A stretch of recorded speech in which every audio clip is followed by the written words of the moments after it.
प्रधानमंत्री नरेंद्र मोदी और राहुल गांधी दोनों आज आमने सामने थे। हालांकि जिस वक्त में राहुल गांधी बोल रहे थे उस वक्त में नरेंद्र मोदी नहीं थे, लेकिन जब राहुल गांधी बोल रहे थे तो वो नरेंद्र मोदी के लिए एक चैलेंज छोड़ करके गए थे कि मैं चैलेंज दे रहा हूं प्रधानमंत्री को। और फिर जब प्रधानमंत्री बोलने के लिए आए तो राहुल गांधी ने अपने भाषण में से वो 1.5 मिनट की क्लिप निकाल करके अलग से ट्वीट की। अंग्रेजी में राहुल गांधी ने बोला, हिंदी में उसको ट्रांसलेट करके लिखा, लेकिन उसके बावजूद प्रधानमंत्री नरेंद्र मोदी वो नहीं बोल पाए जो राहुल गांधी ने कहा था। नरेंद्र मोदी जी क्या बोले वो भी मैं आपको दिखाऊंगा और राहुल गांधी ने क्या चैलेंज दिया था वो भी। सबसे बड़ी बात तो यह है कि राहुल गांधी जब बोलने के लिए आए तो कल से लेकर के और आज तक बहुत सारे नेता बोल चुके थे। प्रियंका गांधी बोल चुकी थी, अखिलेश यादव, डिंपल यादव, विपक्ष के तमाम सांसद वो बोल चुके थे और लगा कि राहुल गांधी के पास में अब क्या है बोलने के लिए। लेकिन राहुल जब बोलने के लिए आए तो आज कुछ ऐसा बोले जिसकी चर्चा आज जितने भी विशेषज्ञ हैं वो कर रहे हैं कि हां, आज के राहुल गांधी के भाषण में दम था। अंग्रेजी में बोले, यह बात अलग है कि राहुल गांधी के भाषण का एक बहुत बड़ा हिस्सा आज उन्होंने अंग्रेजी में दिया, लेकिन जिस तरीके से कोट करते हुए सीडीएस को, कैप्टन को, और जो बातें कही और जो बात राजनाथ सिंह ने कही उस बात पर जिस तरीके से काउंटर, और अमित शाह ने जो बात कही उस पर जो काउंटर निकल करके सामने आया, आज राहुल गांधी के बयान की, राहुल गांधी के भाषण की चारों तरफ चर्चा है। और उसके बाद में प्रधानमंत्री का भाषण हुआ, लेकिन प्रधानमंत्री के भाषण की उतनी चर्चा नहीं है जितनी राहुल गांधी की चर्चा है। क्या कहा राहुल गांधी ने? ट्वीट देखिए आप। राहुल ने अपने भाषण के बाद एक ट्वीट किया और ट्वीट करके राहुल गांधी ने कहा कि अगर मोदी जी 50% भी इंदिरा गांधी जितना दम है तो संसद में साफ साफ कह दें कि डोनाल्ड ट्रंप झूठ बोल रहे हैं। कह दें कि न उन्होंने सीज फायर कराया है और न ही हमारा कोई प्लेन गिरा है। सेना को अपनी छवि बचाने का जरिया मत बनाइए Modi ji. Donald Trump has said 29 times he said, 29 बार उन्होंने बोला कि भैया मैंने सीज फायर करवाया। अच्छा, अगर वो झूठ बोल रहे हैं तो अपने भाषण में यहां प्रधानमंत्री कह दें कि वो झूठ बोल रहे हैं। यहां पे अगर दम है तो यहां पे प्रधानमंत्री बोल दे कि ट्रंप झूठ बोल रहे हैं। If he has the courage, if he has the courage of Indira Gandhi, let him say here, let him say here that Donald Trump, you're a liar, that you did not make a ceasefire and that we did not lose any planes. Let him say it here. If he has the courage. 50% भी है इंदिरा गांधी का तो यहां बोल दे। अगर दम है, अगर सचमुच में दम है तो आज शाम यहां प्रधानमंत्री को कह देना चाहिए Donald Trump is a liar, झूठ बोल रहा है डोनाल्ड ट्रंप। राहुल गांधी ने कोई ऐसा चैलेंज नहीं दिया था कि जो असंभव हो, जिसको कहा नहीं जा सके, या भारत के प्रधानमंत्री के तौर पर यह बात कहने में कोई संवैधानिक अड़चन है कि वो ये बात कह ही नहीं सकते। ऐसी बात नहीं थी। राहुल ने जो कहा वो बहुत सिंपल सी लाइन थी कि 29 बार अभी तक डोनाल्ड ट्रंप बोल चुके हैं कि मैंने सीज फायर करवाया, हमारे 5 प्लेन गिरे, ये भी दावे किए। 5 प्लेन को लेकर के, भारत और पाकिस्तान नहीं, 5 प्लेन को लेकर के दावे। तो ऐसे में स्पष्ट तौर पर आप एक बार डोनाल्ड ट्रंप को बोल दीजिए कि ना तो आपने सीज फायर कराया है और ना ही हमारा कोई प्लेन गिरा है। लेकिन नरेंद्र मोदी साहब क्या इस बात को बोल पाए?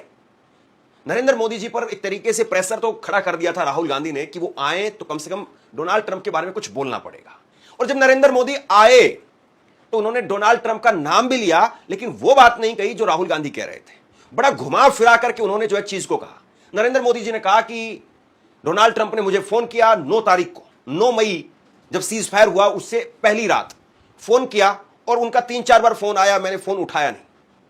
और फिर जब मैंने फोन उठाया तो मैंने कहा कि हां साहब बताइए क्या कह रहे हैं आप।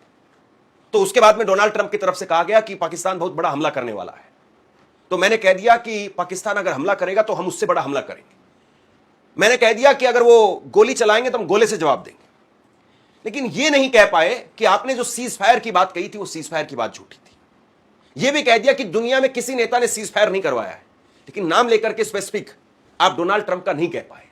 जब डोनाल्ड ट्रंप वहां से 30 बार 29 बार बोल चुके हैं और अब इसके बाद में भी बोलेंगे, मुझे लगता है बात यहीं पर खत्म नहीं होगी। लेकिन आप देखिए जरा नरेंद्र मोदी ने क्या जवाब दिया।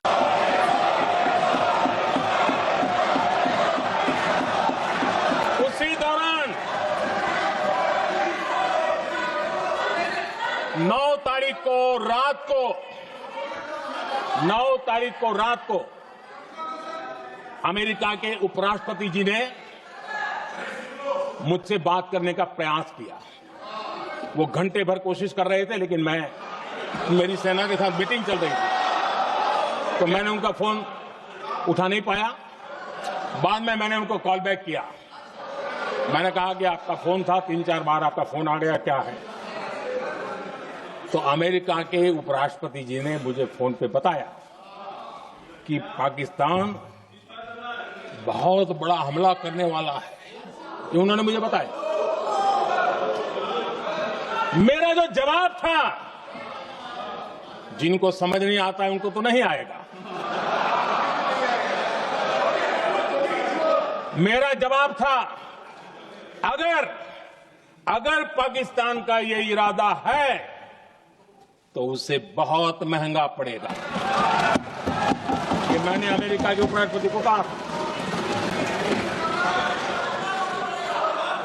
अगर पाकिस्तान हमला करेगा तो हम बड़ा हमला कर करके जवाब देंगे। ये मेरा जवाब था। और आगे मेरा एक वाक्य था, मैंने कहा था, हम गोली का जवाब गोले से देंगे।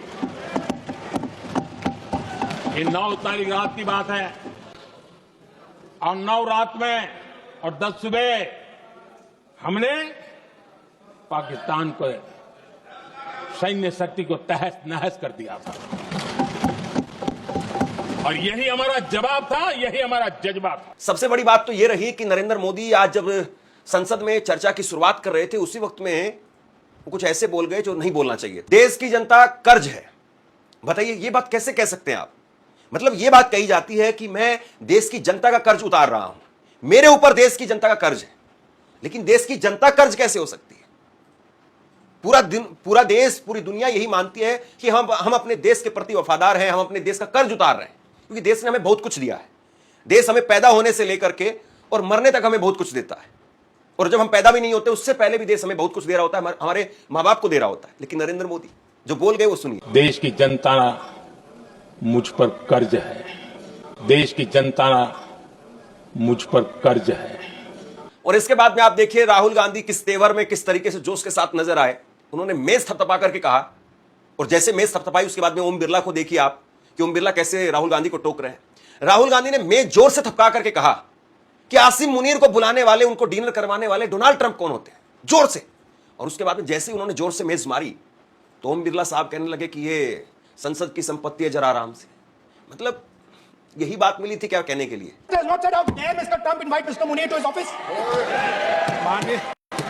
माननीय सदस्य, इसको माननीय सदस्य, Now let me say what Donald Trump has to say. माननीय सदस्य, ये Let me say what Donald Trump has to say. सदस्य, ये सदन की संपत्ति है, इसको मत तोड़ो। Sorry sir, गलती हो गई।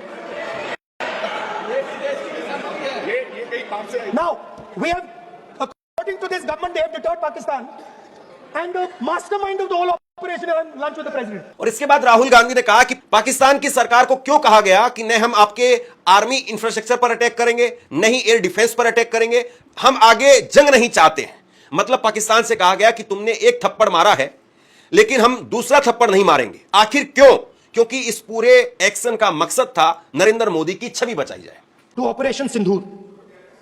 Yesterday I watched Rajnath Singh ji का भाषण मैं सुन रहा था, and I listened quite carefully when people speak. And Rajnath Singh ji said that Operation Sindhur began at 1:05 in the morning. और उसके बाद उन्होंने कहा, he said Operation Sindhur lasted 22 minutes. And then he said the most shocking thing. He said at 1:35 we called Pakistan. We called Pakistan at 1:35 and we told them that we have hit non-military targets and we do not want escalation. These are the words of the Defense Minister of India. Now maybe he does not understand what he revealed. The DGMO of India was told by the government of India to ask for a ceasefire at 1:35 at night itself, on the night of Operation Sindoor. You told the Pakistanis exactly what you would do. You told them that we will not hit military targets. You told them we do not want escalation. Speaker sir, you imagine, दो लोगों के बीच में लड़ाई हो रही है, दो लोगों के बीच में लड़ाई हो रही है, एक आदमी जाके दूसरे को घूसा मारता है और फिर कहता है देखिए मैंने घूसा मार दिया, अब एस्केलेशन नहीं कीजिए।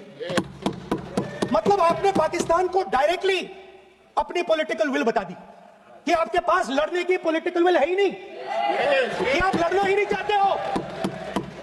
और ये डिफेंस मिनिस्टर ने कहा है कि हमने, डिफेंस मिनिस्टर यहां हाउस में कहने कि हमने पाकिस्तान से जाके कहा कि हमने आपको एक झापड़ मारा है, मगर हम आपको और झापड़ नहीं मारेंगे।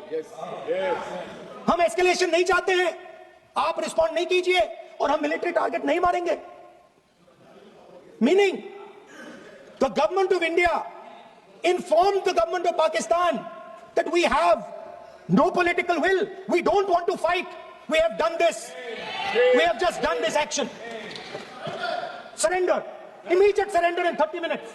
और इसके बाद में राहुल गांधी ने राजनाथ सिंह को निशाने पर लिया। राजनाथ सिंह को निशाने पर लेकर के कहा कि आप कल जब बोल रहे थे तो आपने तुलना की इंदिरा गांधी के समय की 1971 की और आज 2025 की, लेकिन यह नहीं बताया कि उस वक्त में सैम मानेकशॉ, उनको इंदिरा गांधी की तरफ से फ्री हैंड दिया गया था। और आप अगर युद्ध में अगर सेना को फ्री हैंड नहीं देंगे, पॉलिटिकल विल नहीं दिखाएंगे, राजनीतिक इच्छा शक्ति नहीं दिखाएंगे, तो युद्ध आप नहीं जीत सकते हैं। राजनाथ सिंह जी ने अपने भाषण में कल 1971 और सिंदूर का कंपैरिजन किया, और मैं उनको याद दिलाना चाहता हूं 1971 में पॉलिटिकल विल थी, इंडियन ओशन में 7th फ्लीट आ रही थी, हिंदुस्तान की ओर आ रही थी, और उस समय के प्रधानमंत्री ने कहा हमें जो बांग्लादेश में करना है हम करेंगे, आप आ जाओ, जितना आना है आ जाओ, हम करेंगे। Political will without any confusion. Super power of the world is coming with its aircraft carriers, hundreds of aircraft, political will. The Prime Minister of India says, we don't care. Come, but हमारा जो काम है हम उसे पूरा करेंगे। General Manekshaw ने इंदिरा गांधी जी से कहा कि मैं ऑपरेशन गर्मी में नहीं कर सकता हूं, नहीं करूंगा, मुझे 6 महीने चाहिए। इंदिरा गांधी जी ने उन्हें कहा आपको 6 महीने चाहिए, 1 साल चाहिए, जितना भी आपको समय चाहिए आप लीजिए, क्योंकि आपको फ्रीडम होनी चाहिए, फ्रीडम ऑफ एक्शन आपको होना चाहिए, फ्रीडम ऑफ मैनूवर आपका होना चाहिए। 1 लाख पाकिस्तानी सोल्जर सरेंडर किए, एक नया देश बना। विदेश मंत्री एस जयशंकर, उनको भी आज राहुल गांधी की तरफ से बड़ा जवाब मिला। राहुल गांधी ने कहा कि एक नया शब्द चला है, न्यू नॉर्मल। विदेश मंत्री ने अपने भाषण में कहा कि सभी देशों ने आतंकवाद की निंदा की। यह सच है, कई देशों ने आतंकवाद की निंदा की, लेकिन उन्होंने यह नहीं बताया कि पहलगाम के बाद एक भी देश ने पाकिस्तान की निंदा नहीं की। इसका मतलब है कि दुनिया भारत को पाकिस्तान के साथ खड़ा कर रही है, जबकि यूपीए के सरकार के समय आतंकवाद को बढ़ावा देने के लिए पूरी दुनिया पाकिस्तान की निंदा करती थी। एक नई चीज चली है, एक नया शब्द चला है, न्यू नॉर्मल। कि न्यू नॉर्मल है, एक्सटर्नल अफेयर्स मिनिस्टर नहीं है बट वो यूज करते हैं। भाषण में उन्होंने कहा कि सारे के सारे देशों ने टेररिज्म को कंडेम किया है, एब्सोल्युटली 100% करेक्ट। मगर उन्होंने यह नहीं बताया कि पहलगाम के बाद एक भी देश ने पाकिस्तान को नहीं कंडेम किया है। Not a single country has condemned Pakistan, everybody has condemned terrorism. What does it mean? That the world is equating us with Pakistan. Earlier, when the UPA government was there, it was very clear Pakistan is promoting terrorism. And they used to condemn Pakistan for promoting terrorism. Now, not a single country has prevented, condemned. और इसके बाद राहुल गांधी ने CDS Anil Chauhan साहब का नाम लेते हुए, coat करते हुए, उन्होंने जो कहा था उसको हुबहू कहते हुए कहा कि सीडीएस ने कहा कि जरूरी नहीं है कि हमारे कितने विमान गिरे, लेकिन विमान क्यों गिरे, कैसे गिरे, जरूरी है। राहुल गांधी ने कहा, अंग्रेजी में कहा इसलिए मैं आपको बता रहा हूं, राहुल ने कहा कि हमारे देश की सेना को हाथ बांध करके भेजा गया, यानी उनको कहा गया कि आप पाकिस्तान की मिलिट्री बेस पर अटैक नहीं करेंगे, और उसके मिलिट्री बेस ने, उसके एयरबेस ने वो हम पर अटैक किया। मतलब एक तरीके से भारत की तरफ से कहा गया कि आप जाइए और आप जाकर के वहां के आतंकी ठिकानों को नष्ट कीजिए, लेकिन मिलिट्री बेस पर अटैक मत करिए। और ये ऐसा ही था कि आप किसी को हाथ बांध करके भेज रहे हैं कि आपको जाकर के वहां पर एक टक्कर लगानी है, वहां पर एक टारगेट लगाना है और उसके बाद में आ जाना है। और अगर मिलिट्री बेस पर हमला किया जाता पहले, तो उसके बाद में हमारे जवान या हमारा प्लेन, वो उसका नुकसान नहीं होता। और उसके बाद में राहुल गांधी ने यह भी कह दिया कि प्रधानमंत्री नरेंद्र मोदी, उन्होंने ऑपरेशन सिंदूर को अपनी छवि बचाने के लिए, अपने आप को बचाने के लिए इस्तेमाल किया है। ये सबसे बड़ी बात थी। बहरहाल राहुल गांधी ने जो कुछ कहा है वो आपके सामने है, और प्रधानमंत्री नरेंद्र मोदी ने जो कहा है वो आपके सामने है। अब बताइए कि क्या वाकई राहुल का चैलेंज प्रधानमंत्री नरेंद्र मोदी पूरा कर पाए या नहीं? आप क्या सोचते हैं, नीचे कमेंट बॉक्स में लिख करके जरूर बताइए।